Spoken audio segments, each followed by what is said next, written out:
The Magic's offseason is getting universally praised, so we have to ask the question, are the Magic the best bet to beat Boston? We'll dive into that, plus talk about the defensive juggernaut that is the Orlando Magic's backcourt. It's time for Locked On Magic.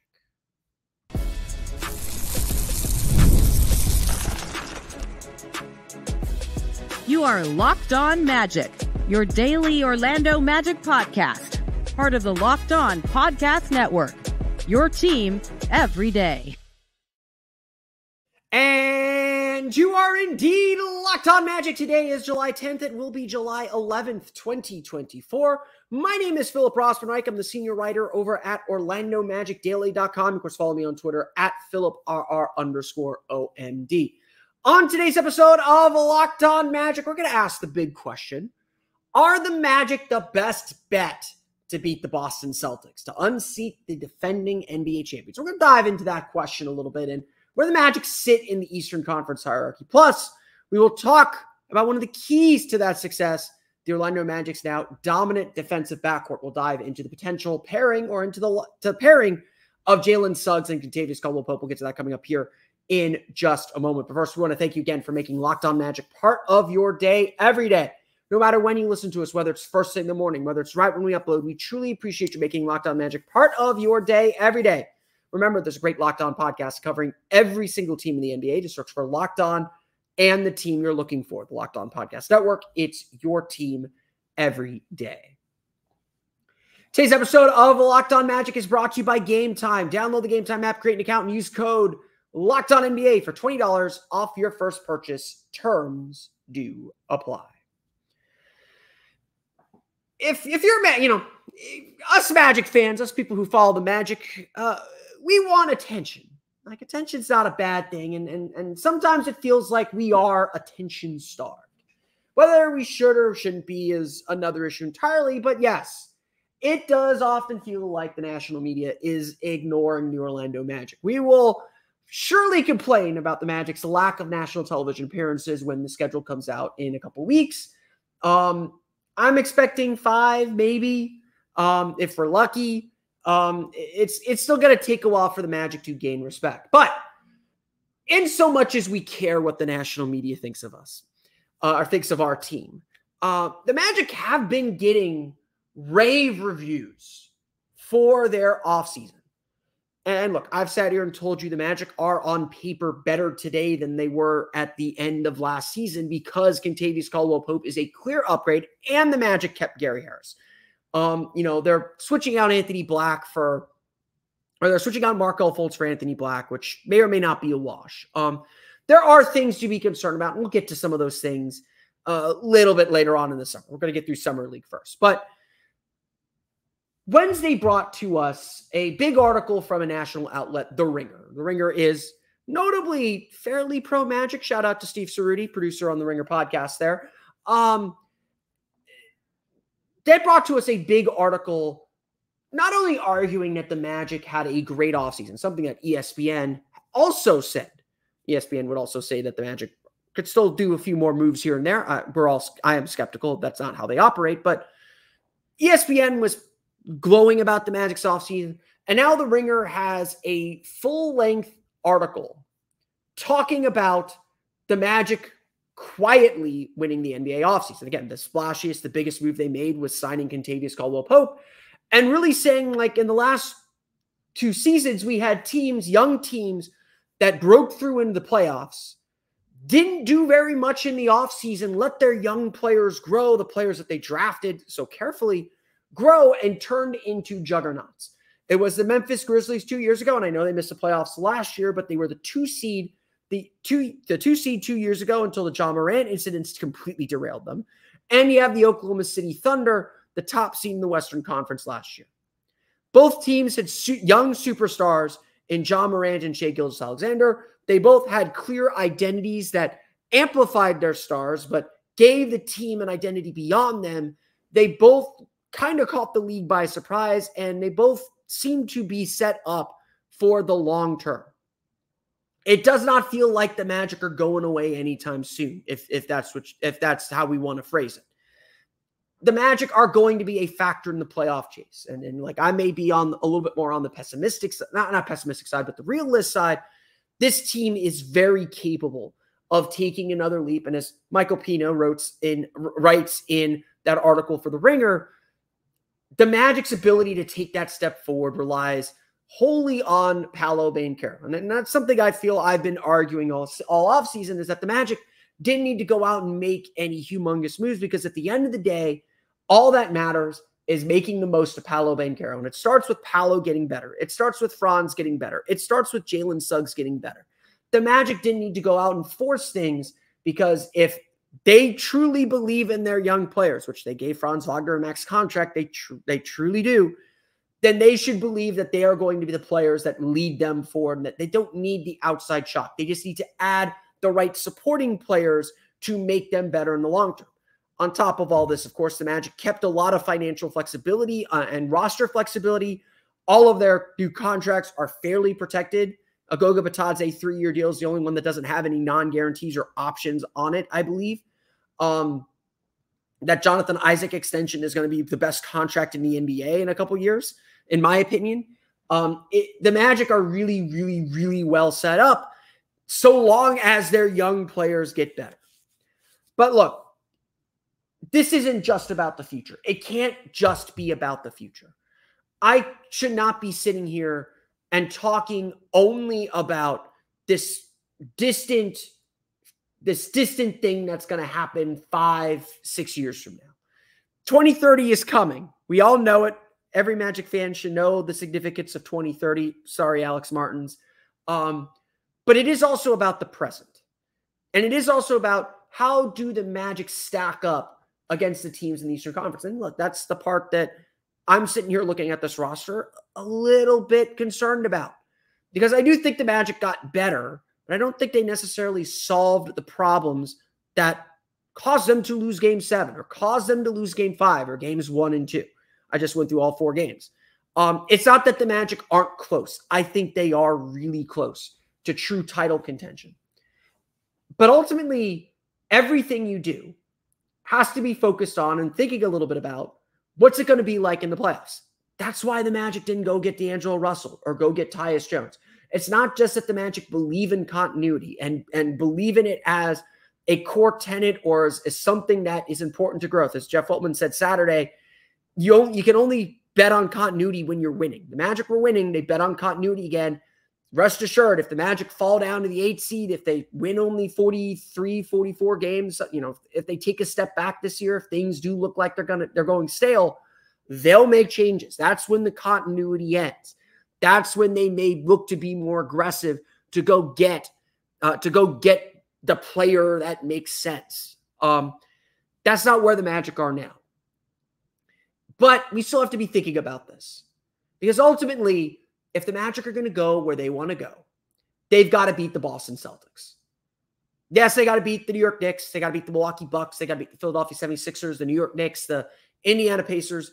It is a competitive Eastern Conference. They got to beat the Cleveland Cavaliers. I can't leave them out.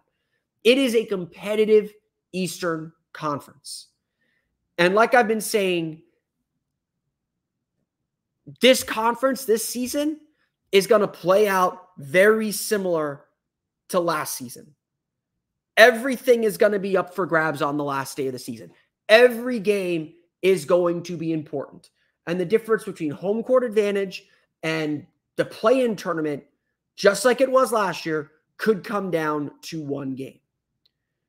But here's the question that we need to ask ourselves now.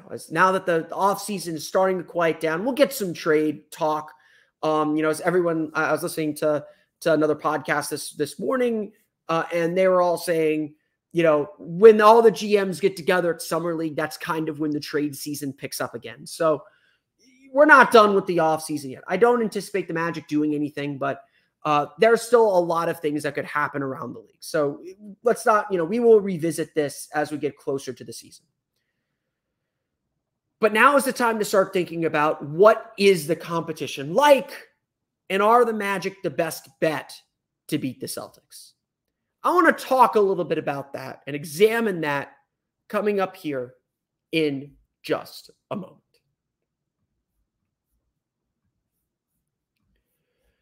But first, today's episode of Locked On Magic is brought to you by our friends over at Gametime.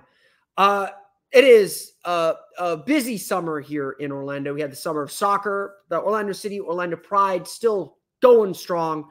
Definitely check out the Orlando Pride, #1 team in the NWSL. By the way, Pride or die. But it's also big concert season. And Wednesday night was a big concert at Camping World Stadium. Journey, Def Leppard, Cheap Trick, all my hair metal people.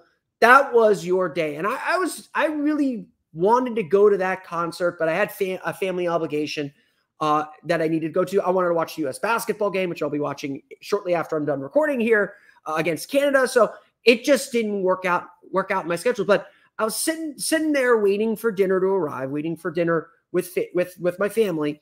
And I was like, you know what? What are the tickets like for this show? Like, I wanted to put Gametime to the test. I read these ads every week.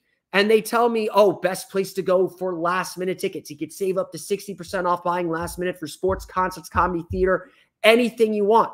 So I pulled up the Gametime app, checked the tickets to a concert that was starting in, an hour and a half. Hour later, boom, right on the app. Second-level tickets for $30. Lower-level tickets for $50. I checked even Gametime. I checked sites for tickets that were double that price just a few weeks ago. And I thought to myself, man, I made a mistake buying tickets early to WWE SmackDown coming up here in August. That's the experience with Gametime. If you just want to go to a show, a game, or anything on a whim, Gametime's got you covered with excellent prices on tickets to really anything you can think about. Again, they have the last-minute deals. You could save up to 60% off buying last-minute tickets. They offer flash deals, so you can save even more with exclusive in-app deals on select seats ahead of the game or event. They give you all-in pricing, which allows you to show the total upfront with no surprise fees at checkout. And with Gametime, your purchase is covered with the most flexible customer service policy in the ticketing industry. Take the guesswork out of buying tickets with Gametime. Download the Gametime app, create an account, and use code LOCKEDONNBA for $20 off your first purchase. Again, create an account, redeem code LOCKEDONNBA. That's LOCKEDONNBA for $20 off. Terms do apply. Download Gametime today. Last minute tickets, lowest price, guaranteed.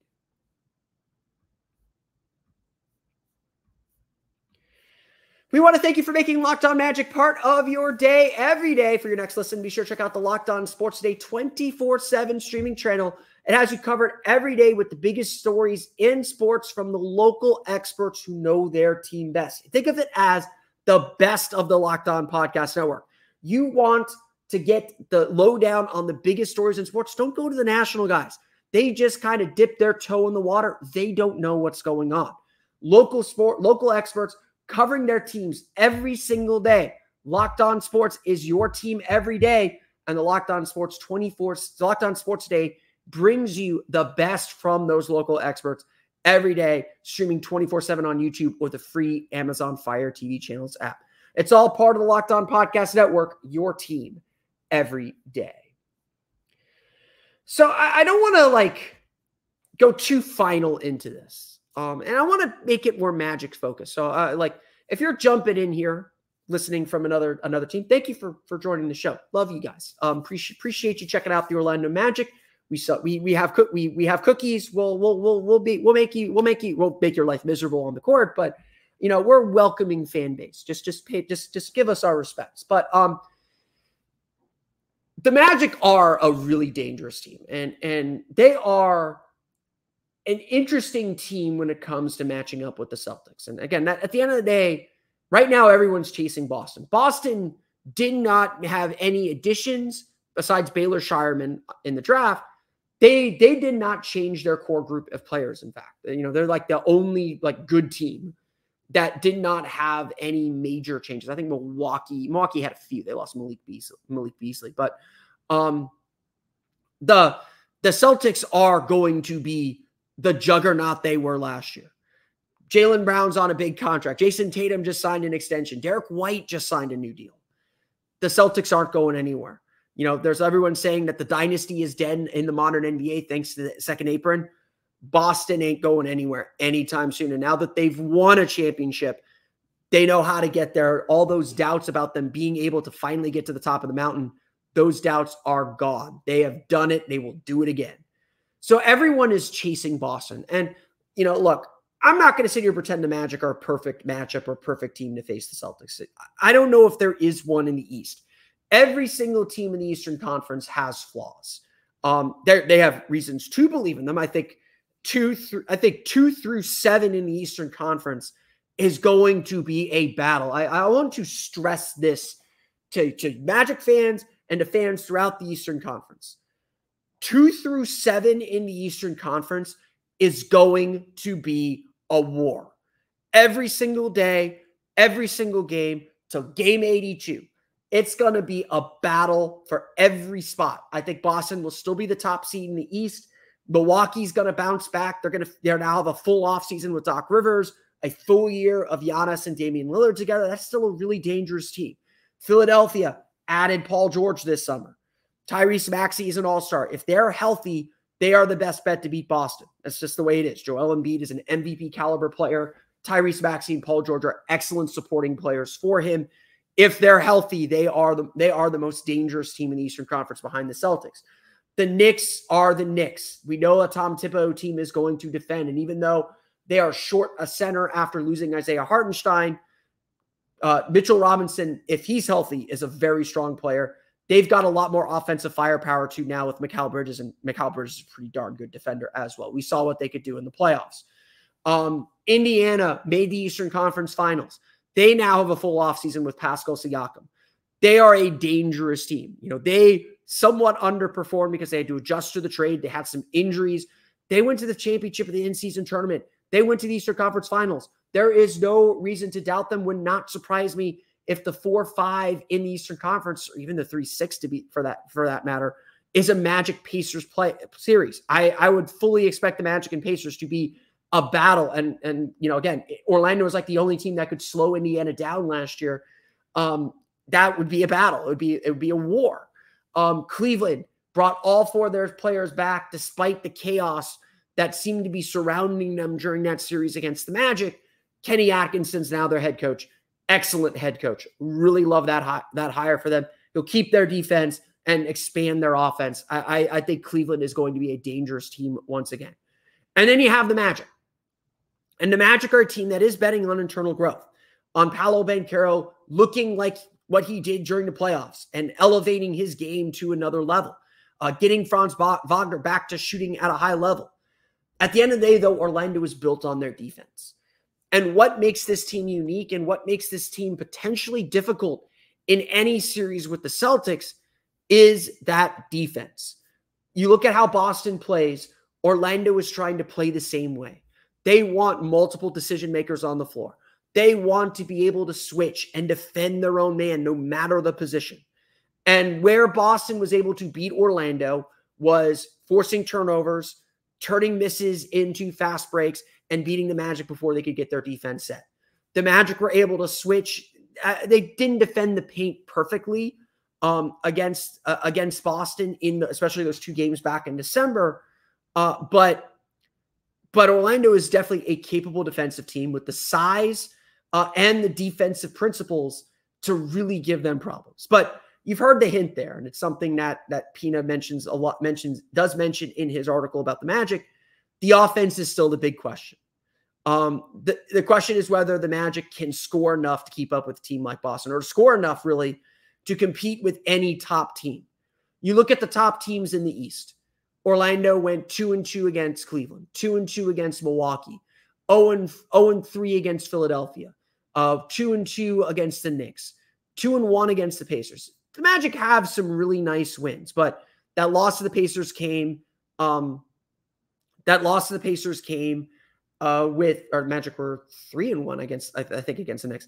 That loss to the Pacers though came after the Siakam trade. The 2 wins came before it. The losses to the Cavs were both pretty bad, with bad shooting, and obviously the Magic held their own in the playoffs against the Cavs. So, I think that there's still a little bit of a narrative that the Magic can't compete against elite teams. They lost both games to the Thunder, they lost both games to the Mavericks, they split with the Wolves. They swept the Nuggets. It's a little bit of a false narrative that the Magic can't win big games, but there's a lot of youth there. And, I look at the Magic and I look at their offense, there's still a lot of question marks. Now, I would argue that one of the things that the Magic, a lot of people focus on the shooting for the Magic, and that is a big deal. Don't get me wrong. The Magic are going to have to be able to make shots to keep up with teams at a certain point. But to me, when I look at the Magic, the biggest problem to me is turnovers. If the Magic can reduce their turnovers, then the offense will come. I have no doubt about that. I have no qualms about that.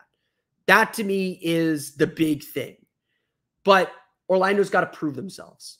And that's the part they haven't done yet. Again, it's the same thing with Boston. Boston had doubters. They had everyone questioning whether they could do the thing until they did the thing. Okay, Orlando made the playoffs. Everyone acknowledges their playoff team. Are they a contender? Look, Orlando's got a unique style. They've got something unique. And I say that, I know I say this all the time. To be one of the best teams in the league, you've got to do something that nobody else in the league does. The Magic have 2 6'10" playmakers. Nobody else in the league has that. That's this team's identity. Their versatility and their length is their identity. They use it really well defensively. They're really smart about how they use that defensively, and they don't compromise that identity. That's why Tyus Jones isn't in Orlando. That's why D'Angelo Russell stayed with the Lakers, because the Magic weren't going to compromise their identity, not at this juncture at least. And so the Magic do have an identity, I think, that has given Boston problems. Remember that game in November? Yes, Kristaps Porzingis went out, and that was a big part of that puzzle. But the Magic have shown they'll play the Celtics tough. The Celtics acknowledge the Magic play them tough. And so are the Magic the best bet to beat Boston? Probably not yet. But it wouldn't surprise me if they become a team that scares Boston a little bit. If the Magic did, I think the Celtics would have handled the Magic easily this season. I don't think the Magic were ready for that kind of pressure. But I think if they met in the playoffs this coming season, 2025, I think the Magic would be surprisingly plucky and surprisingly difficult to deal with. And I think Boston knows that, but I don't think the rest of the world does. We know the Magic love their defensive versatility. We know they have both Paolo, Banchero, and Franz Wagner. And we know that their paint defense is really, really good. But now the Magic have something else. Perhaps the best defensive backcourt in the league. And when we talk about trying to stop the Boston Celtics, let's start with Jalen Suggs and Kentavious Caldwell-Pope. We'll talk about their defensive combination coming up here in just a moment.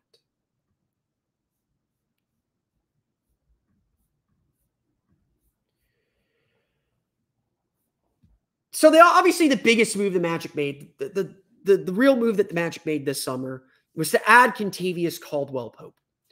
And a lot of us, I think we look at that and we look at what this team is doing.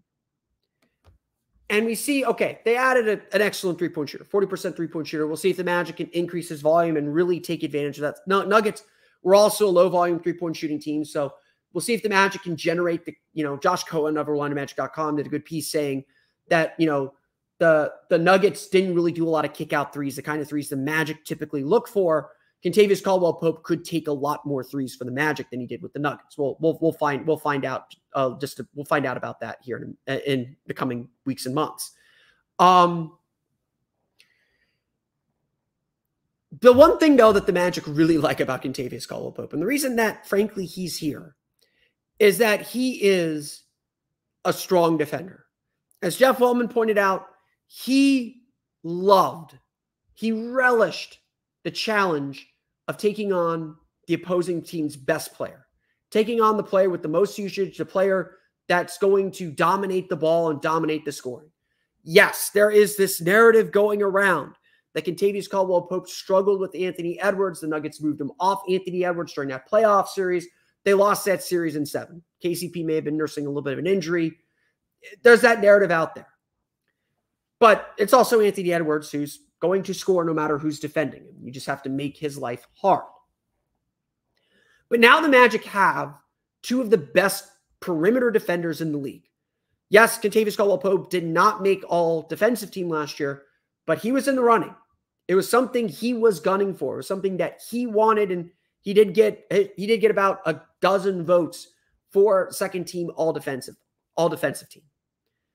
There's no doubt Kentavious Caldwell-Pope is someone who's going to pride himself on his defense first. And that's one of the reasons he is here. And now with Jalen Suggs, the Magic have perhaps the best defensive backcourt in the league. It's them or our good friends from the Celtics, Derek White and Drew Holiday. I don't think there's a better defensive backcourt out there. It's one of those two, which would, again, make for a fascinating matchup if we got to that series with the Celtics next year. Let's get some numbers to back this up, though. The Nuggets had a 111 defensive rating with Kentavious Caldwell-Pope on the floor. That's 1.3 points per 100 possessions better than the team's season average. Caldwell-Pope averaged 2.4 deflections per game last year. That was second on the Nuggets behind only Nikola Jokic. Again, a big. His 2.91 deflections per 75 possessions put him in the 81st percentile in the league. This is a disruptive defender. On top of this, according to NBA.com's tracking stats, opponents shot 46.6% against him, 2.2 percentage points worse than expected. These are incomplete, obviously, measures. They don't completely tell us the whole picture, but they do give us a sense of how disruptive Kentavious Caldwell-Pope can be. Here's Jalen Suggs' numbers in those same categories. Jalen Suggs averaged a team-high 2.5 deflections per game, about the same. He averaged 3.32 deflections per 75 possessions, a little bit more on that end. Opponents shot 46.4% against Suggs, which is only 0.2 percentage points worse than expected, but again, about the same number as Caldwell-Pope overall. Suggs, like KCP defended players in the top usage tier 33.8% of the time. Suggs defended them 32.2% of the time. Essentially, Kentavious Caldwell-Pope was Denver's Jalen Suggs. And now that you have two elite perimeter defenders, that allows you to switch that matchup, to give a different look. Gary Harris is not a bad defender by any stretch of the imagination, but if there's one thing Orlando did to kind of fix an issue they had against Cleveland, now they have two ace defenders to throw at Donovan Mitchell. They were worried about one of Donovan Mitchell or Darius Garland going off. A lot of Cavs fans were confused why the Magic had Jalen Suggs on Darius Garland. And I said, no, Donovan Mitchell's going to get his. Jalen Suggs to play the best defense in the world. Donovan Mitchell's going to get his. The Magic wanted to shut down Darius Garland. And yeah, you would notice the games Darius Garland played well were the games that Cleveland won. Now that's not a problem.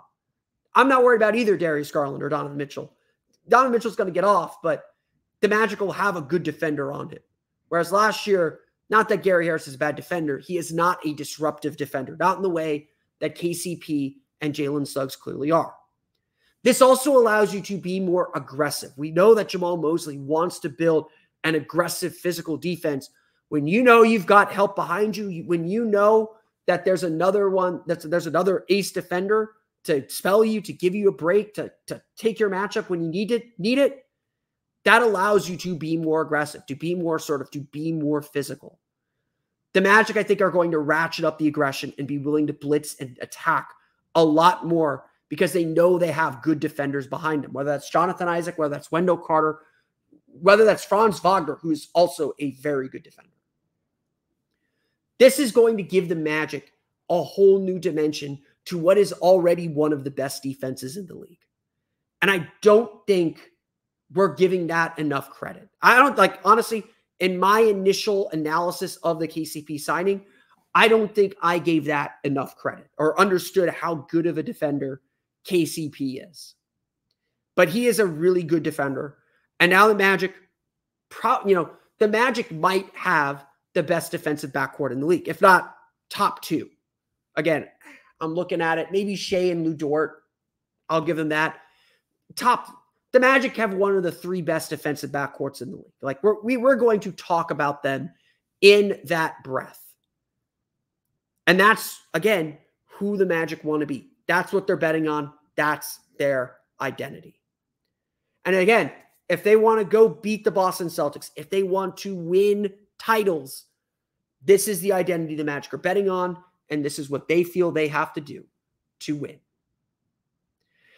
But that's going to do it for me today. I want to thank you all again for listening to today's episode of Locked On Magic. Of course, find me on Twitter at PhilipRR_OMD. Subscribe to the podcast on Apple Podcasts, Stitcher, TuneIn, Himalaya, Google Play, Spotify, Odyssey, and all the Filmmaking podcasts to your podcast-enabled listening device. You can also subscribe to us on YouTube if you want to watch me podcast instead of just listening to me podcast.